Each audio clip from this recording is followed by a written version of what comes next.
Welcome to What's My Thesis. I'm Javier Proenza, and today my guest is Aanrud, artist that does textiles, right? How do you define what you do? Because you do tufting, or is that? Yeah. It's right now I'm doing like hand tufting, which is this little wooden tool, and then I have a tufting gun, which I think a lot of people are sort of familiar with on the Instagram world that we live in. Yeah, the ASMR videos. Everybody's seen it, and the time-lapse videos and everything is very satisfying. But yeah, so I'm doing those two tools and making textiles, and it's yarn. I think they're really related to painting. You said before we started that you were a painter before? Yeah.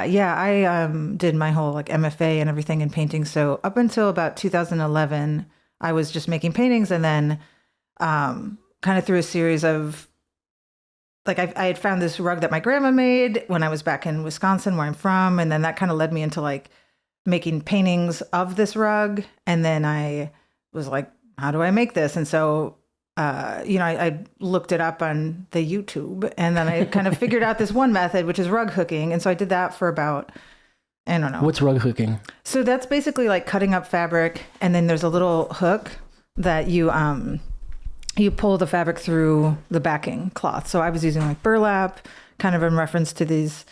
I mean, it really is it's more of a folk art form, in the way that I found it. So like a lot of people would take, old potato sacks and old fabric that they, didn't want to throw away. I think a lot of it has to do with like, for me, it was about a family that, they don't have a lot and they're resourceful, but it's also like trying to make something nice out of some things that you don't want to throw away, if it was a nice dress or a dishcloth or whatever. And so the antithesis of current society where like everything is disposable. Yeah. I mean, that they just didn't throw anything out, for better, for worse. I mean, I had, I had moved home at one point I'd lived in Amsterdam as a nanny. And so I was living in my grandmother's old house, and then at my great aunt's old house, and basically they're pretty close together in this rural area. And so, I was really living with all that stuff, and that was like right before I went to grad school. So in some ways I was still kind of, thinking of all that. And, before you started actually doing that, like, 'cause yeah. grad school, you were still doing painting. Where did you go to grad school? At Rutgers. Oh, okay. So yeah, That's East Coast, right? Yeah, definitely. New Jersey. And then, you're really in like a New York scene, because it's not that far. Yeah. I go there every weekend and everything. But before that, yeah, I was pretty rural. Like I was living in the country, and I felt really like I was excited to go to school, but I felt really out of it. Like I felt like I'd been in a completely different world, and I was a little unprepared or a little anxious about sort of being a little over my head, I think. Yeah. Well, I mean, I feel that way about New York as an adult. So. Yeah, it's a lot. Yeah. And it was just it was something I was familiar with. I'd been to New York a bunch of times, but it was just such a, I guess grad school is in addition, I think Yeah. Well, the stress of grad school can't be understated. It's like the most stressed out that you do for free. Yeah. That you pay to do. It was great. I had so much fun at the same time, because I'd been having all these odd jobs. I'd gone to undergrad probably about 10 years earlier. So I'd had this big gap of... Where was the undergrad? In the University of Wisconsin, Eau Claire. Okay. Which is... is that still rural-ish? No, it's a city. It's got maybe like, I don't know, there's 70,000 people in that town. Uh-huh. But it's a state school, and like, I'd gone there when I was obviously like much younger. And then there was this big gap of doing odd jobs and traveling and, a lot of different things. So getting back into grad school was kind of like a whole step. But I think after that, that really set me up to have a studio practice and get serious and really be, I guess it did what it was supposed to do in a way. Doesn't always. Yeah, it doesn't. Yeah. Well, okay. I hear Wisconsin. Do you know any Geeners? What's that? What? Ed Gein jokes. Oh my God. No, I don't know. Do you? No. I just figured... I got to get out of this house. Oh my God. Well, my eyes on the door. I'm scared of you. You're from Wisconsin. Yeah. It's Gacy. true. Wait, no, Gacy was from, I think Gacy was Chicago, isn't he? Oh, maybe that's where he was. Yeah. And then, well, like, okay, Jeffrey Dahmer. I'll give you that Dahmer, one. yeah. Okay. Oh, you give me that one? Yeah. The biggest one. Oh, no. Yeah. I mean, sorry, I'm painting your childhood in like a completely different light. Well, we all knew that stuff. I mean, that was a real thing, you know, like people, that's part of, I think, growing up in sometimes like in the more rural places, you just know more about what's going on, you know? Yeah.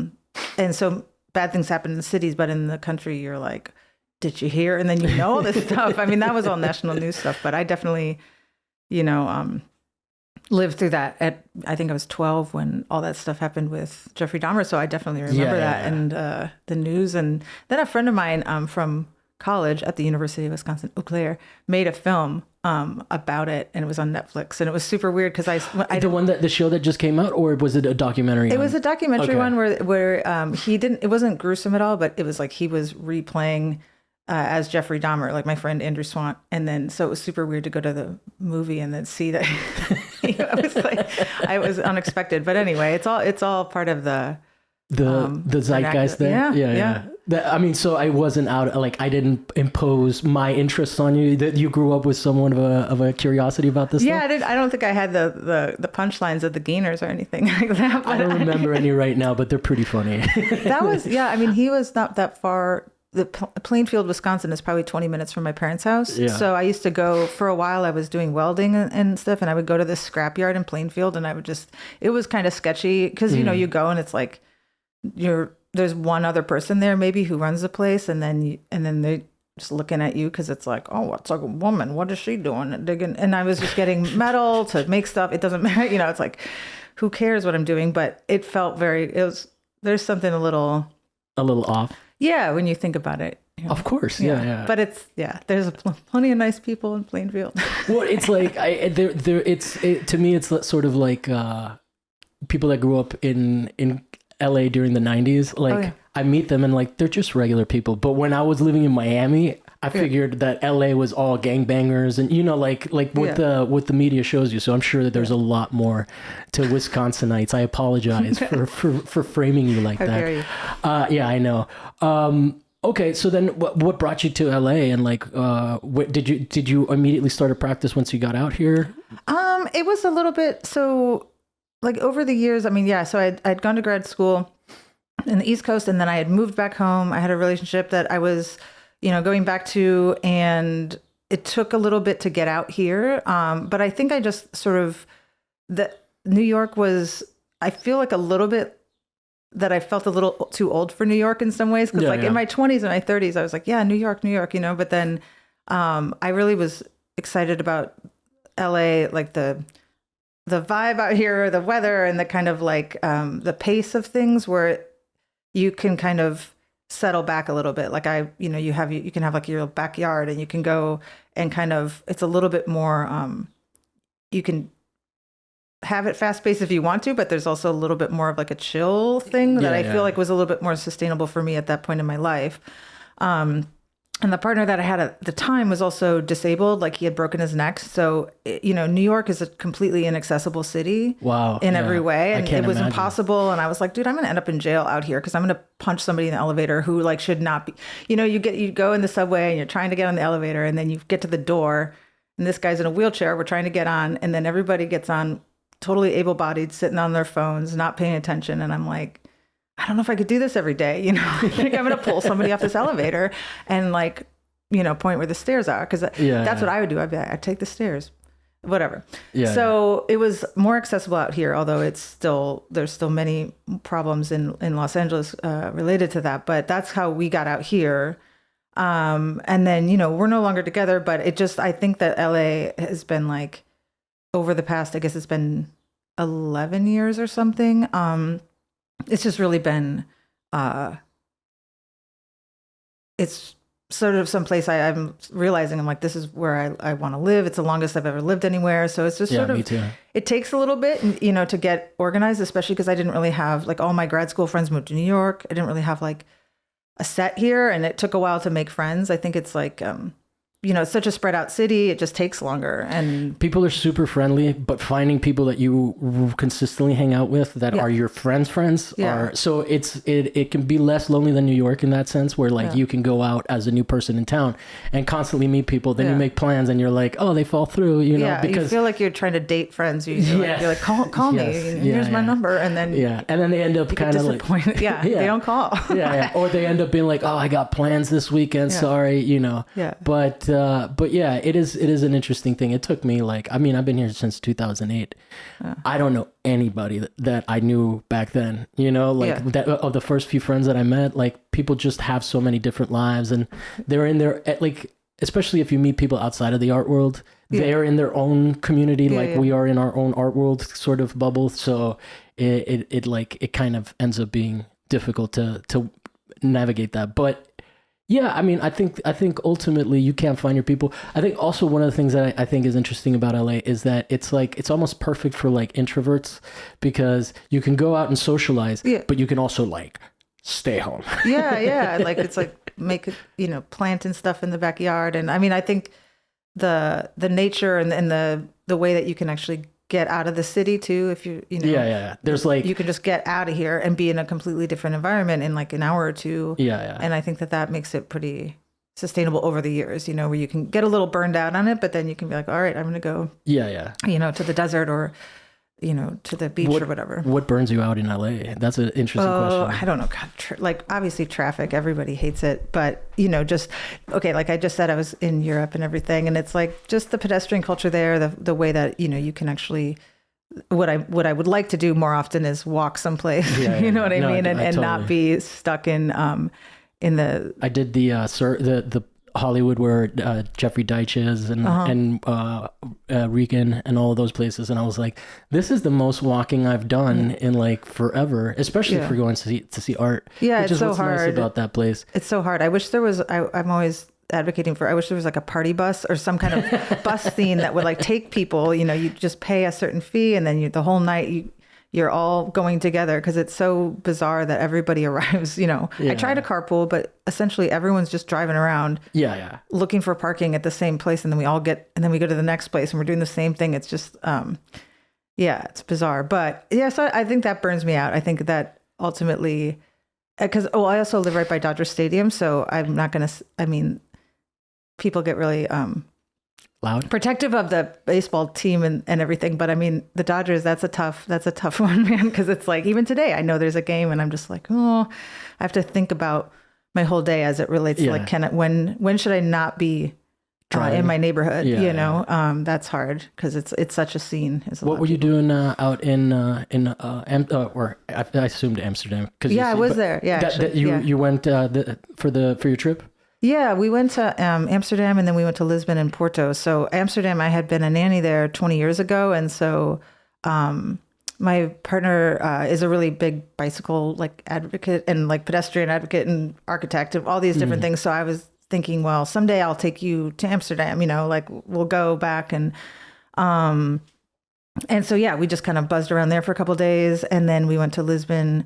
And then my friend got married in Porto, so that was the destination wedding. But It was really cool. It was so yeah. I'm still kind of now. I miss it. Like a week ago, a week ago I was at the wedding. Man, it was cool. No, that is crazy, especially coming back to the U.S. with all that's going on right now in the world. Yeah, it's horrible. We don't have to get into it, but it is kind of like you come back into the belly of the beast, and you're like, oh my god. Yeah, I was watching the news the whole time I was there and talking to people there, about it, and just everything. It's like the police state that we live in. I was over there, and I'm like, are the police, Not because I'm worried, because I'm a tourist and I'm worried about safety. Just like, are they crazy? And, where they just go insane all the time. And also because you're American and you're used to that. Yeah, I was like, should we be, and then they're like, no. Like in Porto, they're like, no. No, Italian police is also pretty slack too. Yeah. Yeah. But everyone's fine. It works. And they did criminalize drugs, and they're, they've done a lot to... well, Amsterdam's criminalized heroin and stuff? Yeah, and also Portugal. Portugal had a big problem with with heroin and things like that in the 90s, and then they decriminalized drugs, and it's changed a lot. It's for the better. So that was nice. Can we go a little bit to your art origins? Sure. So like, when did you, like, how old were you when you first figured out that art was a thing for you? When did you make the decision to pursue it? Because those are always challenging questions. And I think that they're a little bit telling. Like, when you were in school, what were you drawing, or were you making stuff? What was the thing that you were like, you know what, maybe art? Well, I mean, I think I was always drawing as a kid because it was, I'm in the country, I'm on a farm, and there's not a lot to do. We didn't have like money to go a lot of places, or my parents weren't driving us around constantly trying to entertain us. It was sort of like we had chores to do, and then we were just around, and I grew up on a lake, so it was just a lot of nature. And so lake I would draw stuff. Yeah. Lake culture, man. Yeah. And then, did you guys have a boat, or? We had a canoe. We didn't, okay. It wasn't like it's not a big enough boat or like lake for a big time boat or anything. More like a swimming hole. Yeah. Swimming hole. It was like 49 acres, pretty big. Okay. But, and then, when I was in elementary school, I would always draw, and then I would have my mom photocopy the drawings, and then I would sell them at school for like a quarter or something. Whoa, but it would be you've been hustling. Yeah. Like football. I used to draw football players because I was really into football. And are you still or not? A little bit, yeah. What's your team? Well, the Packers, of course. Okay, yeah. all right. Yeah, Jordan Love era, baby. I don't know. It's like you have to be. It's compulsory. Yeah, that's a very Wisconsin. Yeah. Loving the Packers and being from Wisconsin is like I associate with serial killers as well. as being like on the tourist list. If I go to, unfortunately they tore down the house, the building that Dahmer was, but I would totally go. Like, I would be a true crime tourist, which is awful. Oh my God. Well, okay. So what were we talking about? Football. No, well, yeah, the Packers, and then and your origins in rural art making. So then when did you make the decision to go? Did you go to art school as a BFA? Well, I went to college, and it was a liberal arts school. It was, I was an art major, but only because they said, I remember thinking like, okay, what classes do I want to take? I asked to sign up for some art classes, and then they said, well, the only way you can do that is if you're an art major. So then I was like, all right. I mean, I really didn't think it through. Yeah. And I didn't really, have any idea. I mean, we knew some people that were artists in the country and everything, but I didn't really know anyone or have an idea of what an art career looked like or anything like that. It was really just more like, this is one thing I know that I'm going to want to do in school. And then it just turned into, we had a good art department and a kind of a crew of students that I befriended and kind of palled around with. And then that just sort of turned into, that was just how it worked. And yeah, I mean, like I said, I took these years off where I wasn't really totally involved in like the art scene or anything. But I just was always working on art. I was in various ways. I mean, I was doing portraits of people. I was selling, I was always hustling in some way. So you've always been like doing commissions and stuff. It sounds like from an early age, you knew it was shown to you through quarter sales that it was possible. And a little bit. Yeah. I mean, it's not like, definitely that's probably my most successful years was like, you should go back to making Packers portraits. Yeah. And dinosaurs, stuff like that. It was we're like in third grade, but, how old are you in third grade? I was 8. Okay. Probably. That's just younger than the South Park kids. Yeah. But yeah, that like I think that through the years, like no matter what odd job I had, I was always working on something and making it happen. A lot of like I did a lot of portraits, and then I made this. I was doing stuff out of metal. I was like, I mean, I can't even think of how many different like kind of odd jobs. But I mean, I even sold some paintings in high school. Mm-hmm. So yeah, I think it's never been like an easy like ticket. It's just been kind of like I just kept working at it. Do you have a day job or are you? Yeah, okay. I work at a bar, at a private event space. So it's a lot of like weddings and corporate stuff. So yeah, I'm still doing that. You're not selling enough commissions nowadays? No. Right now I'm not doing commissions, but I've had some sales, but it's just, it's no. It's definitely, that's not a judgment at all. Yeah. I mean, I'm not living off of my art either. Okay. To be clear. Yeah. No, I'm just kind of trying to figure out where you're at, in terms of that. Cause I mean, you say that since you were doing commissions, I figured maybe there was a possibility that you figured out a trick on how to keep I think I still have some stuff in my back pocket for sure, especially with tufting. Like, I can make things that are, a little bit more sellable than than just paintings. That makes sense. I mean, there's always a way. But I'm making it work. So well, then, okay, can we get a little bit more into the conceptual side of your art practice? Because we've talked about like, the hustler artist, the salesperson in third grade. But what, like, you're tufting thematically? What are we working with? Like, what are some of the ideas that and have they transferred over from when you were painting, or has tufting opened you up to sort of more different sensibilities, more different concerns? Yeah, I mean, when I was painting, I was doing a lot of abstract paintings. I mean, that was all my undergrad, and like all through the years in the grad school, I was doing abstract paintings. So actually, if you were to compare like the two of where I'm at now compared to like 2011, it's totally different. I think the tufting and this just the idea of like operating with a line, like let's say yarn is a line, right? Mm-hmm. It has a lot more to do maybe with drawing, and so some of the way that I'm working with it, I start out with like a background that's just gray and it's cloth, and then I draw with a marker, and so there's some element of drawing just to get into it. And of course I'm doing figurative work, so in that way, of course, it's different. And a lot of it, I think thematically, I'm thinking it's always women, or like even a solo or a group of women. It's a lot of like self-referential stuff. I'm using myself as a model often just because I'm in my studio, and I'll just use my camera to take a picture to kind of get the setup. And so in some ways, it's definitely like a feminist, like utopia world or something where, I want the place to feel like it has to do with collaboration and care, and maybe just like exactly the opposite of everything that I kind of hate about the world. You know what I mean? Like I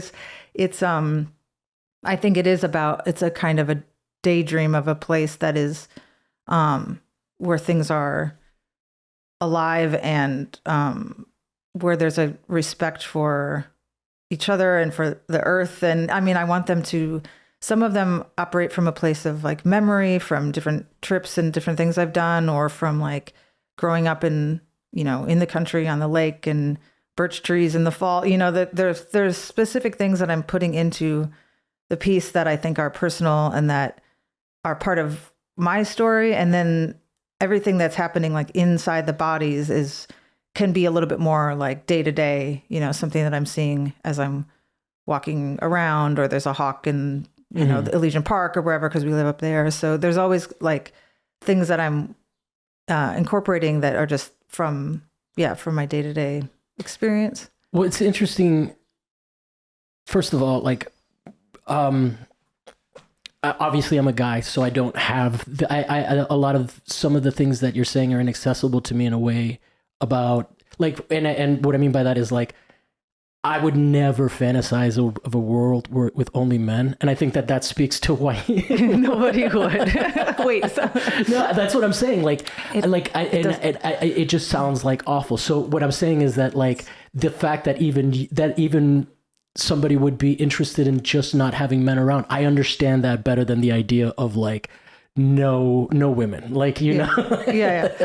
And I just think that I had never thought of that until this very conversation. Like I would never, like, just guys, like that would just be a nightmare society, right? What are some of the things that you would like that in this world would be good to remove, and maybe as a guy might help me access sort of more of like what your experience is, because I also understand that feeling of like, I we need women. I mean, what were you saying? What are some of the things like in this utopian ideal? Yeah. Right. And like, I don't feel like it's necessarily a thing. You're not necessarily coming from a place where you hate men, right? Right. Yeah, like that's not at all the impression I get. But I'm curious to hear what it would be like if we weren't around, and like what that fantasy is like. You know what I mean? Do you get the question? Yeah, I mean, so I think the first thing that I am conscious of is like what a body is doing in the picture, right? So instead of being like this subject of, you get the male gaze or whatever, it's like these bodies are all functional. Like I want the bodies to be like representative of like there's bellies, there's butts, there's thighs, there's, and they're also like strong and capable, and like there's a functionality to them. Also just like within the body, like the fact that the body disappears and reappears, and that there's this kind of sense that it's not just one thing, it's like of the world that it's in. And so by losing that form, it's not just about like hot, hot body, or like, what is this woman's body? Like, what does it do for us as viewers? It's like, I want it to be integrated and a little more challenging to kind of find. And in that way, like, I want it, like, what does it mean to even like exist in, like we're so removed from our like world in so many ways. Like people don't think they need nature in the way that we do, or that we can't really exist without it. And I think with like the climate change and the way that like it's so catastrophic, and it's so like crazy how in just a few hundred years, if you look at like the human timeline of, like you can look at a redwood tree and they have the thing where they show you like what, Cleopatra was born, and then you have this little section where like 200 dudes got really rich and we destroyed the world. What is going on? So I feel like there's just something about the way that we relate to the world that's a little off. And so in this world, like people are reliant and integrated and aware and a little bit more in balance, I guess, is the dream. Yeah, but it's also interesting to sort of so I've talked to a lot of people that doing the podcast that talk about, especially like in the example, I'm sorry to bring it up in a conversation with a white woman, but Black people talking about how, because systemically there is a sort of oppressive system in place, that some of the work of abolition has to be sort of speculative and aspirational, right? Rather than like actually changing. Does that appeal to you in this context of like imagining better futures for women? Because as we're talking, I'm really thinking about like, and I don't say this like it's a fact or anything like that, but it is hard, I think, nowadays to sort of like, for worse, obviously, like the idea of like women sort of, it's hard for women to exist outside of a context that is man generated, right? Like that's the whole concept of the patriarchy. Yep. So I'm really interested in what those aspirations are and what those feelings of like, okay, like this would be, it maybe not a better world, but like give me more greater relief, especially because you're not coming from it doesn't sound like you're embittered or spiteful. You just want space. It sounds like, is that, and I find that really interesting. And like, again, I don't get to talk about this with women often, so I'm happy to hear you out and see what you have to say. Cause I mean, I think that that's the trick of every day waking up and having like so many horrible things going on. It's like what to do with all that, right? Because I think I go through it like almost every day. No, I bet. I bet. Because you wake up, like I feel like the routine is like wake up and then I do watch news and figure out what's going on, and then what do you watch? Just I like Democracy Now! Or something like that is usually like a pretty standard. Because there's a difference between that and MSNBC. I'm watching what Jake Tapp or what, I can't even think of all these people's names that I don't care about. But so you get a dose of that, and then of course Instagram, there's a lot of people that I'm following that you just see a lot, and then so then what does it mean to try to deal with that, or like, how can you imagine a better world, or how can you even like just sit in a place with that as a counterbalance? Because I don't know if it's that healthy to I mean, we can all, like almost every TV show, it's all like Walking Dead, everything is like, imagining this apocalyptic world, and we don't really have a lot of things out there that imagine like a better world. And so it's like, well, that it seems like a self-fulfilling prophecy. I mean, even if you had something that would, like, can we imagine a world where women were at the helm, and it's like, no, you know what I mean? Like, it's like sort of like we think like, what do you mean, like Hillary Clinton? No, it's like there's got to be, you know, something that. Well, I don't know how much of a feminist she is. I think a lot of the women that have whatever it's yeah. So I think we understand each other on that one. Blink. But so I think it's for me anyway, as like just as something where I'm like I am creating. Right. A world, whether, you know, it could be anything. I get to choose what that is. And I think that part of it has to do with just like it's living in a place where I'm thinking of like my mom and my aunts and my cousins and my sisters. And like I did grow up in a pretty matriarchal or like there's more women in my family than men. Same in mine. So, so it's like that's where I came up from. And that's who, you know, I'm ultimately talking to. And, you know, I talk to my dad, but like, then it's everybody else is all women and then friends. And, you know, there's so many different relationships I have that are really important. So I think that some of it is just has to do with those conversations and those aspirations. And even talking, you know, you talk to people and it's like, what are you going to do when you get old? And a lot of it is like, well, we could just like have a bunch of women that like live together. We'll all, you know, because women tend to live longer than men. So there's some practical sense of like, well, what do we do when we're old and we kind of need roommates again? Because there's going to be no way that we're all going to have our own places. It's impossible, you know? So you have to think of how that works. And, you know, I think we already have a list, you know, people, friends are just like, I'll come, you know what I mean? I'll do it. So some of it might be something that you could actually put together, you know, at a certain point. Yeah. Like a commune. Yeah, a little bit. Yeah. But low key. I think I know I grew up in the country where there were a lot of hippies and people trying to do communes. And I don't know how successful, they run into problems, but I wonder if it's because of the man. Just kidding.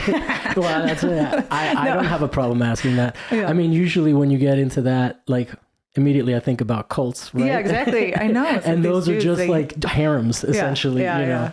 So, but this is really interesting. I really appreciate the conversation because, you know, like there's just things that I'm completely blind to. Like, for example, I was recently dating somebody and this is just me realizing something that I was programmed to think that I've been dispossessed of. So bear with me. I'm not, but okay. For example, I was hanging out with somebody and she was telling me that she gets Botox, and I had an immediate reaction because my understanding was in the 90s that, like, you know, plastic surgery was frowned upon and all of that. Yeah. And then I was like, yeah, I don't think my sisters get them. Or I have a sibling and a sister, female born sibling. Yeah. And what's it called? And then I told my mom about it and she was like, oh yeah, they both. And I was like, completely clueless. Like something that doesn't cross my mind, doesn't burn me. Baby. But they're not even in Los Angeles, you know. It's designing aging. That's what it is. Yeah. That's what they do. Yeah. Yeah. So then did you feel... No, because like one of the things that I said that was ignorant, I was like, well, I grew up with the idea, like, you know, The Swan. Remember that reality show, The Swan? There was a reality show on Fox, like in the 90s, and it was a huge outrage. Oh, were they totally where it was like trying to get like people plastic surgery. And I don't know, I just like... Dude, I'm like not attached to I'm okay with being wrong and learning things, right? Yeah. So I've completely changed my mind. But I grew up thinking like, oh yeah, plastic surgery is bad. Like the Kardashians, they're and like maybe from a standpoint of like, I wish people didn't feel that way, that they needed to look better, right? Yeah. I have my own insecurities and never got any surgery, but I totally completely missed the boat. And as a 44-year-old man, I think that that's a privilege I've had to like completely been just like clueless, you know, to that pressure and that feeling. And it wasn't about looking more attractive. It was about employment, staying like looking younger so that you can get paid better and all of those things. And that's like, you definitely don't have, as a man, you don't have the same pressures to look any particular way. Yeah. It's real and it doesn't go away. And then as you get older, it, you know, obviously gets worse and you have to figure out how you navigate that. I mean, I think I'm getting to that point where I'm like, oh yeah, I'm getting, I'm also 44, and you start to look at yourself and whoa, it's happening. I've been laughing too much. My face is getting, kind of crinkled. I gotta. What a burden your joy is. No, that's really interesting. Yeah, I mean, I'm as ignorant as any other guy is to this stuff. So like until someone explains it to you, you can't. And I don't think that I can understand it because I'm still not like, oh shit, I need to. The other thing that was interesting to me is the difference in how I perceive my body as like I'm a little pudgy. Yeah. Not stressed out about it at all. Yeah, that's the gift of being a man. A man, yeah. And there's so many. So what do you think? Do you think like, because a lot of times people say that, or there was a period where people were like, well, I get dressed up for other women, like not for the male gaze. But I also remember a comedian that was like, talking about the Star Trek episode where they go to a woman run entirely by planets, and she's laughing because they're all wearing miniskirts, because that's like not the first thing that women choose to wear.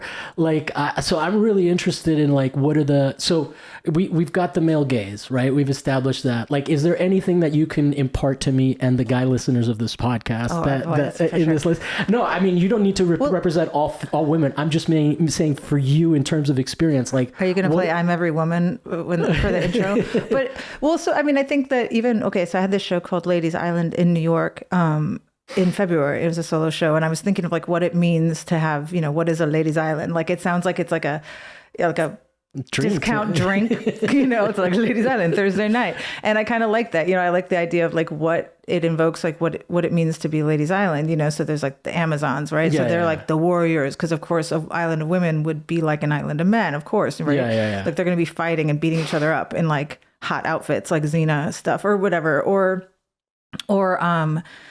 truly some of the Ladies Islands are like, it's like an insane asylum, right? Because like, what do you do? It's like there's like Blackwell Island in New York where they would just send poor women or women who couldn't even speak English. Like, it was a place to hold and like kind of detain women. So I was like indefinitely. Okay. Or like the Magdalene laundries in Ireland, where if you were Irish, and they closed the last one, I think in the 90s, like 92, 95. But, if you were perceived as like problematic, or like, let's say you got raped and you're pregnant or something like that, and they would send you there and you worked for the laundry system, and these nuns would beat you up basically and like terrorize you, and you were there your whole life. So like, that's also like an island. And so I was just thinking of what, my Ladies Island, is kind of like, it's a separate story, and it's mostly just about like a place and a kind of a vivid,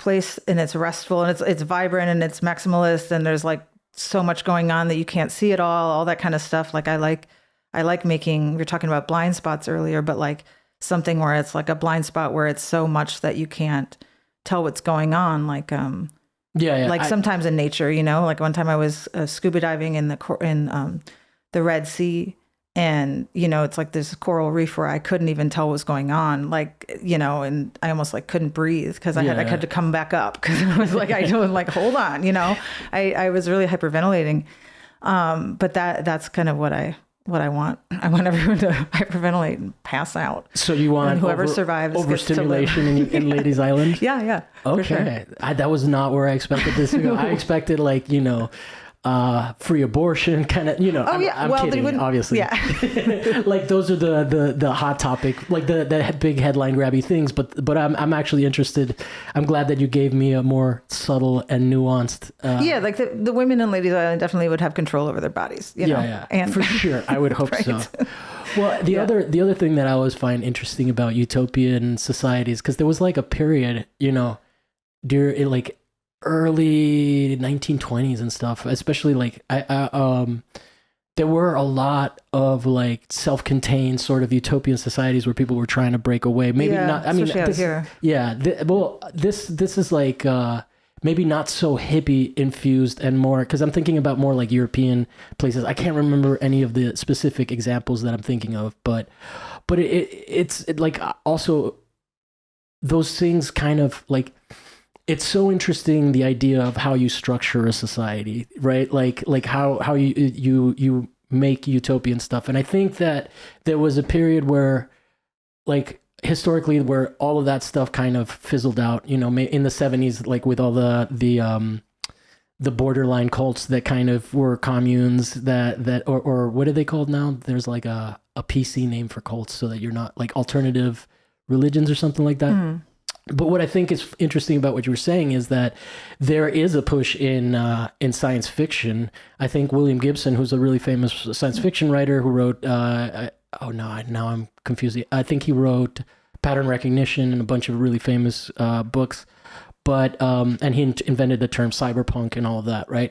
So he and a bunch of other authors were very much like, one of my favorite authors, Neil Stephenson, was very much into this dystopian science fiction, right? Like Snow Crash is a really good book by Neil Stephenson that is about basically like a libertarian society where the government is tiny, really small, kind of what it looks like as everything gets more privatized. It looks like we're heading in that direction as we have these big structures.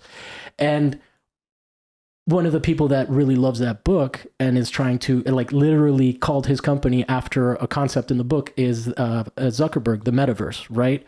So what these science fiction authors are starting to realize is that they are also, there's like a prophetic element to writing this dystopian science fiction, and people take inspiration from it. Like really, really rich people that have the power to enact certain things, right?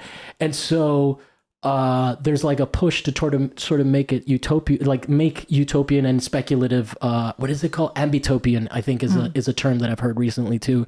Which ambitopian science fiction being like balancing both of those out, where there's like, it's not all what's it called, 1984.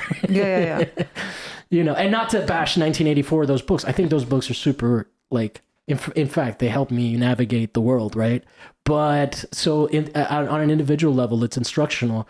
But, you know, it's kind of like like on principle, I agree with the Anarchist Cookbook, but it gets misused by people that don't, you know.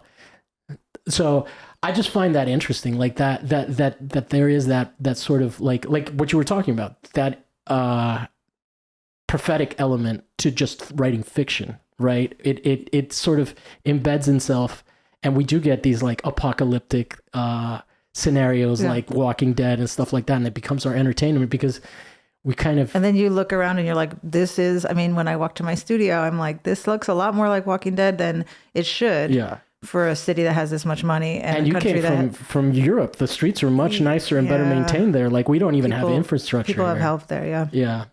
Yep. So, what is like next for you in terms of your art process, like your ambitions in the art community? Are you looking to get to a point where you're represented? Are you looking for sort of just keeping a sustainable practice, which either one is valid? I'm just curious. Yeah, I mean, I feel like just even today, my goals, I'm trying to get into some residencies. I would like to do a little bit. I think I get a lot of inspiration from traveling. And so I would like to, you know, pursue some of those things and really sink into different cultures and, you know, like I want to go to Japan, or I want to go, a bunch of different places, but I would, and then in terms of like representation or not, I mean, I think that like right now I'm working with a gallery in New York, and I'm, you know, feeling that out, and that's been going well, but like, I don't, you know, it's like, I don't really know if my goal is to be, I think my goal is to kind of, where I'm at right now has been working, and I'm just sort of like project to project. You know, I don't know if, I mean, it sounds like it's like, do I have any goals? But I think right now it's like, I'm still kind of focused on like what I'm working on next, like each individual piece and like building that out. And then hopefully getting to a point where I have, you know, a good balance of like, I still need my day job. I think I still want that for as long as I can, for a couple different reasons. I just think it's like so hard when, even recently, trying to figure out if I can ditch that and just rely on some sales, but it puts so much pressure, and it's so it's a little depressing. Like the art world is a little depressing. as a system, you're like, I don't get it. You know, you're It's trying to not the figure it out sunniest constantly. place. Yeah. Just, I It's feel not like the I never cleanest figure it money. out. I'm always like, I kind of get it. And then I'm like, Yeah. So I think the balance for me is going to be like having a job that I can really rely on and work that out. And then that frees me up to be, a little selective, or at least like a little more optimistic about each thing, and not thinking like, well, if it doesn't sell, or if this doesn't that's a lot of pressure. Because you just, like every show, it's like it's about the show, and then you think, well, what if it doesn't sell? And those kind of things seem like, for me this last year, it's been like hard to get my head around all that, and I don't feel like it's very healthy. So I think right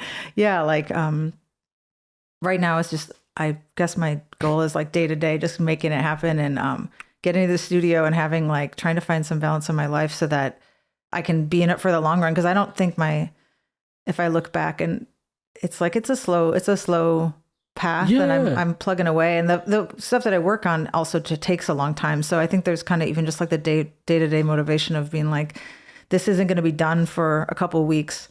So how do you kind of keep yourself excited about it, and kind of like, it's like endless work, and it's a lot of slow work. So, yeah. Well, it sounds like you no, that does. Yeah. I mean, I don't think everybody needs to aspire to representation. I think that like that's one of the things that I'd really like to document on this, and that's why maybe I phrased the question in a way that made you feel like you had to say that you were into that. But it's not, what I'm hearing is that you're just very much trying to be immersed in your practice, and on top of that, you're looking for experiences that can fulfill your, like you can't make art in a vacuum, right? Yeah. And it sounds like you get something out of leaving the country and seeing how other societies work. I mean, it ties into the broader topic of like visualizing what could, like what is possible. And I think that when you go to like Italy, or you go to, would you say Porto? Yeah, and I was in Norway the year before, and seeing how how that city, or how the towns in different places I was in worked, and how relationship between men and women are more balanced. It's just they're older. Wait, you think in Norway they're more balanced? I've never been. Yeah. In what sense?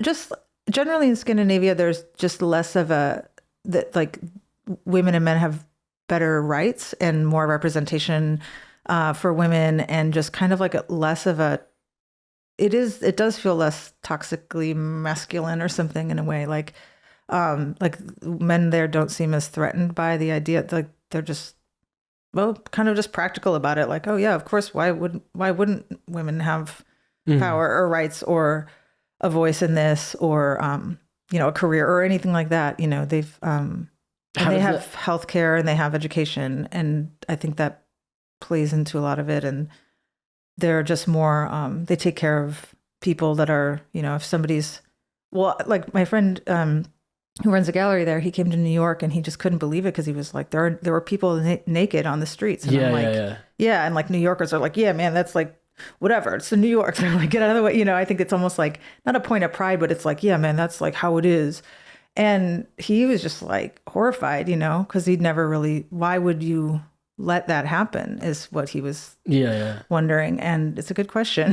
Well, isn't Norway one of those social democratic countries that has like really high taxes but better standard of living? They have a way better standard of living, and they have but I mean, my cousin she was a secretary at a chocolate factory, but she had a good life. She's still, she's kicking ass. She's like 77. She's travels all over the place. Maybe her taxes are higher, but her wages were fine, and the housing, they don't deal with the kind of problems we have in this country, with like rents being so outrageously high that no one can live anywhere. It's just a bit more thought out. So yeah, it was nice to go there. It was nice to take the pressure off or something. I feel like there's day to day in America, there's a lot of pressure, and there's a lot of like feeling of scarcity, and people just getting by, and I don't know. Yeah. It's, I mean, it's a complicated thing. You can't just be like, well, Europe is better, but it's like, there are some things that I wish we could emulate a little bit better and just pay attention to, because I know the people that like run this country, they travel, right? Like, it's like, what do you know, the people that run this city, they go other places and then they come back and you're like, how is this our public transportation? Or how is this how you get home from the airport? Yeah. You know, what is happening? You have to do the whole, the bus to the thing. It's just crazy. So I don't know. Yeah. The best case, I mean, not to get too directly political, but the best case against the concept that all we need is a Democratic supermajority in the American government is like California. Because if we got that here, and it is like, it just makes you realize how right wing Democrats are. Everything, like they're basically Reaganites, you know, and it's really like, so California is a Reaganite project. Yeah. I mean, he was the governor. Yeah. So, I went to the library. but it's interesting. And I really like, you know, I grew up, I don't know if you know the term third culture child. I'm American, but I didn't live in the US until I was 12. I lived in Costa Rica and Italy. Oh, whoa. And then, you know, when I came here, it's just like the work ethic here is just insane. And the I've known people where I'm like, dude, like all you do is like your whole existence is about working. And especially, you know, like my sister works for a big tech company. I'm not going to say which sister or which sibling or which tech company, but it really is crazy how, like, you think that at those high levels, like you're making more money, so life is easier, but they're getting work just as hard as like people in a warehouse or something. You know, it like culturally, it's very toxic. Like in terms of hierarchies, you know, and it's really crazy. Like we kind of think of like I think the people that only send emails like once a week, those are the really, really rich people, not the people like, but like you could be making like $500,000 a year and still be miserable. Yeah. You know, because like the demands on you and your body and all of that. And like people do it kind of like, you know, kind of how migrants will come to a country and work for a little while, try to make money and then take it back and like not come back. You know, I feel like that is sort of the mentality. But no, they're like, I mean, it's a really interesting moment and it's a really sick society, you know, like you know, we don't have to, I don't like to put people in a position where they have to talk about general broader political topics, but like we even see trust in like universities right now just dissolving, you know, because they've been sort of propagating this idea of anti-colonialism and all of that. And then we realize where the money's really at is like in colonialism for these institutions that teach anti-colonialism. They don't want to divest from places, right? Like, well, they're businesses, right? So it's like exactly. Between theory and practice. But that's the ivory tower, you know. And then one of the things that I've recently been talking to people about is like, you know, I'm not going to say who it was that I was talking to because I don't know if they actually want to talk about this publicly, but you know, the art world like is a patriarchy like no other, right? It's the most corrupt patriarchal situation that you're going to get. And there's a lot of people that are excited about like people of color getting opportunities in galleries and stuff, but the whole system hasn't changed. You know, it's like, so it's interesting. Is that going to be a trend that holds on, or like, is there going to be a subgenre for those people? But like a lot of people of color are having success now, just after George Floyd, where everybody was like, oh shit, this is an inequitable society, you know? So it's interesting, like even that, like going back to my blind spots, I had a huge blind spot to that until I saw that poor man die, you know? And there were like these moments that kind of reveal things and people try to adjust to it, but ultimately how much is being changed, you know? Well, I mean, systemically, the police have not changed at all. If we're talking about that, I mean, they just shot that guy the other day. They, you know, knock on the door, he opens the door, they shoot him, you know, it's like, you and can't, they're at the wrong door. It's like Breonna Taylor all over again. So like nothing like there has changed at all. And so I don't know. Yeah. If anything, we're just giving them more money. Yeah. And it's all like, so that's where. And it's our labor that's paying for all these horrible things that we are doing actively. So. Yeah. So it's so going back to like the undeniable, like kind of depressive situation in some ways. I don't know. Like that's why sometimes it's good to get out of here. Sometimes it's good to come back and have something different than the reality that we're facing, just as a reminder, because it's hard to get outside of our own reality a little bit, or our own system. Yeah. And, because if I just went to the studio every day, like walking to the studio, I walk past at least 30 unhoused people that are like on the street. There's shit on the street. It's sad. You're trying to get by, but you're just like, I feel, guilty and sad. And then you go to a building where you're like kind of, fortunately I do have like studio mates, and there's a lot of cool people in the building. So I have that community. But where are you at? Craft? Yeah. Okay. Yeah. So that's been nice that I just moved in there a couple months ago. That's a good community. You got Jovi Schnell, you got Emily Silver, you've got Amy McKay and Kim Garcia, and a bunch, and lots of people. So, and it is a little bit like it's a lot of women, and nice to hang. That is true. I hadn't even noticed that. Yeah.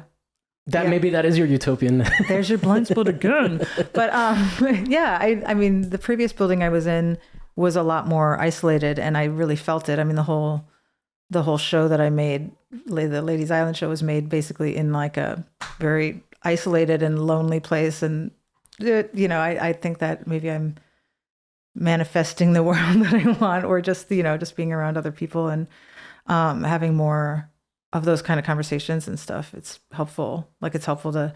Adam F. Scott was there for a while, so... It wasn't that big of a blind spot. There was one man. No, there still and he got chased out. No. There's a bunch of different people in the building, but in terms of like artists, it is the group that we have. Yeah. No, that's really great. In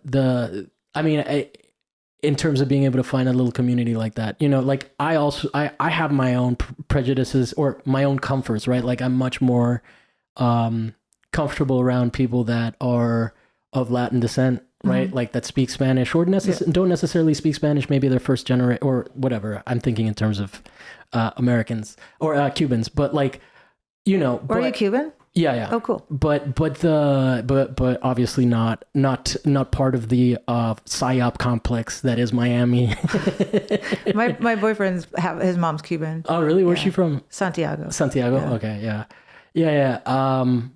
Miami's like an interesting thing because it's just a whole country that a whole upper class of a country that just shifted 90 miles away. Yeah. I was in Miami for the first time last winter, so I had never been. How do you like it? It was cool. I mean, I don't know. It's a small town. It was an art fair too, so it was hard to separate. But I mean, the Cuban food is great, and I like the vibe of the place or something, right? No, but I mean, there is something to be said for like being around people that have like those cultural markers, Mm-hmm. Like do you vibe with people from Wisconsin? Hell no. No. I mean, I don't know. I like people from all over the place, especially like moving into a place where I'm not from, but I would say probably a lot of the people I'm friends with here are not from here. Yeah. I do know a lot of people from Ohio for some reason. Wow. But mostly, it's like some people are from here, but it's a lot of, just like the art community or anything. A lot of people come here for different reasons creatively. And so, I think probably a good percentage of my friends are not from here, but I don't know any. I guess I do know a couple people from Wisconsin, but I'm not thinking about You're not gravitating to them. Well, we definitely have stuff that we can like, have in common, but yeah, I don't know. I'm interested in like everybody else. I mean, if I wanted to, I'd just live there. All my friends back home are like, move back, but not yet. Not yet. Yeah. Not until I start the commune. Yeah. When you start the commune, what would be some? I mean, we've already. I know it doesn't feel like it because we've gone over. There's no such thing as over. Okay. I'm just letting you know. You're gonna edit the hell out of this. No, this was great. But I do want to give you a heads up that we could probably start wrapping up if you're up for it. Unless you have anything else that you wanted to add. The one thing I wanted to end on though is. What would be some rules of this commune? Oh, of the one that I'm having as an old lady? Yeah. No one under a certain age? Well, yeah, I mean, I think it's going to be like 70 something plus, like 75, Okay. you know, it's going to be like however old I am. And then like No one within younger than me a to make within a range. But no, I mean, I think it's like, I haven't really thought it out yet, except for I feel like I do have, like I have friends that I would probably invite that, you know, it's like I've been friends with people for a number of years, and you just get a sense of somebody and you're like, oh, you seem funny. Yeah. You know, I want people to have a good sense of humor and some skill set where like you're providing the something. The community, yeah. Yeah, like a margarita maker. You know, it's light. I'll hire some help. We're not gonna have to do all kinds of chores and stuff. You're gonna hire be too a old for that. margarita maker. I like it. Well, the margarita maker will be like the other that person is in the party, and then I'll hire help for like, I don't know, chopping wood and all the stuff that we can't do anymore, because there's gonna be a point where I'm gonna be too tired. I'm trying to remember who because female cult leaders are different than male cult leaders. Oh, and I'm trying like to think that of mother, that one that turned blue. No, yes, I don't Mother God.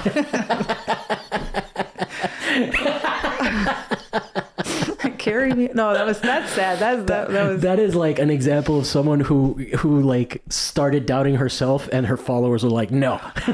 Yeah, that's wild. No, I'm not. It's not going to be a cult. Okay. It'll just be basically like a cheap housing alternative with some perks of like it's a lake and and there's a dead end road, and if the world still exists in that, you know, if we're still around, if it, I don't know.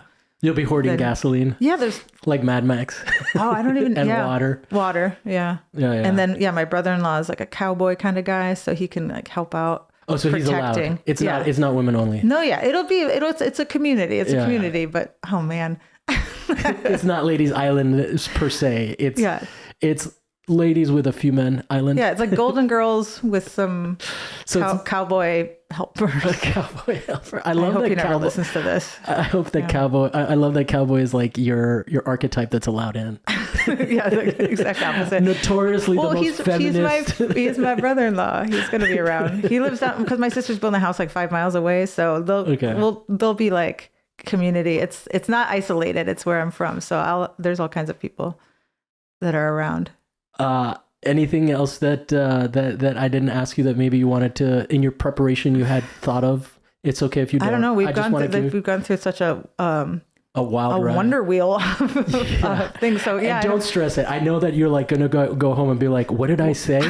I've been here. I have the benefit of listening to you, and I know you haven't done anything like crazy, but I'm happy to cut out anything that you need me to. Yeah. But well, thank you so much. It's so nice to meet you. We have a lot of friends in common. You were actually recommended to me by Jovi, who's like one of my friend mentors, I think. Okay, yeah. She teaches me how to paint and stuff. But and she just understands the art world with like experience that I don't have, and like that's one of the reasons why we're in the building. I knock on the door like, what am I doing? What do I do? No, it's a lot she's of questions. Super savvy. And I know that she's my friend because I've invited her on the show, and she's not into it. No. She's not my friend to be on the show. She's like actually a friend, although she'll probably end up being on it at some point. But yeah, shout out Jovi. We love you. Anything that we can promote for you, anything coming up? I do want to shout out you. We didn't address you. You have the Jen Stark shoes. Oh yeah, the black and white. The black and white drip. I definitely like those. Thanks. A lot of people do. Yeah. The world over, even in Europe, people were. Well, her work is really good. She's a very talented artist, and she has been since I was like, in Miami, watching her work. She taught me a lot about color theory just looking at her stuff. So anyway, anything that we can promote for you now that I promoted your shoes? Oh boy. Right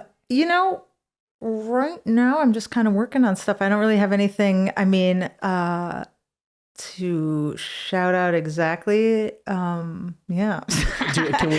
caught me in a lull, but like things pick up. I think that's why I'm just going to kind of keep working, and then, stuff. You got to make the work for opportunities to happen. Yeah. Right? Yeah. It's like, Can we get your Instagram and your website if you have one? So it's Leave Aanrud, which is LIVAANRUD, and then .com after that for the website. So there's only one of me, so you'll find it. But you got to spell it right. It's mostly, I think the thing is the 2 A's and the Aanrud. Do 2 A's. It's Norwegian, so that's how they do it. That's your background in Norwegian? Mm-hmm. Yeah, it's Liv means life. You could have lived in a more equitable society. I know. I've thought about it, but it's not possible. But your art wouldn't have. But it's also like good. It's very homogenous. Like there's, I think, when I have been in Oslo, man, I was wearing some sunglasses. Everyone's looking at me because they were too big. People, it's like, I'm a little bit too weird or something, So I feel like I do like living here as much as I've spent an hour and a half complaining about it. But yeah. I mean, we don't really know anything else, right? Like it is an adjustment. I would love to go back and live in Italy. But man, there's some things about that place that I'm like not comfortable with. Like, yeah, for sure. Like I'm not comfortable with buying property out there because there is like maybe a little bit of a mafia thing that happens. Yeah. Like not every Italian is a mafioso, but there is in Italy itself. My mom had a hairdresser who was getting hit up. Squeezed? He was squeezed. Wow, you hit it with the right word. He was getting squeezed and he was complaining about it because he had a salon right next to the Circus Maximus, which is the famous place where Ben-Hur was. Okay. And it's like walking distance. It's like one of the more scenic parts of Rome. But yeah, like it's crazy. So I'm like, I fantasize about buying a place out there, but I don't know what would happen, Yeah, you better know somebody. Have a couple more people involved. Don't just show up by yourself in a suitcase full of money. People do buy property over there, so I'm sure it's fine. I think the real scary thing would be to like start a business there, like a sandwich shop or something. But anyway. That's beside the point. I don't want to start a sandwich shop. No, there's such good sandwiches already. You're not going to make a better sandwich. There's another blind spot. I love the sandwich. Like when you go over there and you ask for sandwiches and you ask for a combination of meats, they'll be like, no, those don't go together. They'll just straight up be like, you're ruining your own sandwich.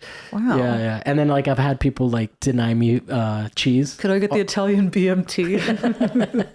I was like, I want this and this. And then they're like, no, those two meats don't go together. They're too overpowering in flavor and stuff. But in America, we like it. We like it overpowered. We like stacking those meats. Yeah. Right? No. But they probably know better. They do. Of course they do. Yeah. I mean, not that my American palate could tell the difference.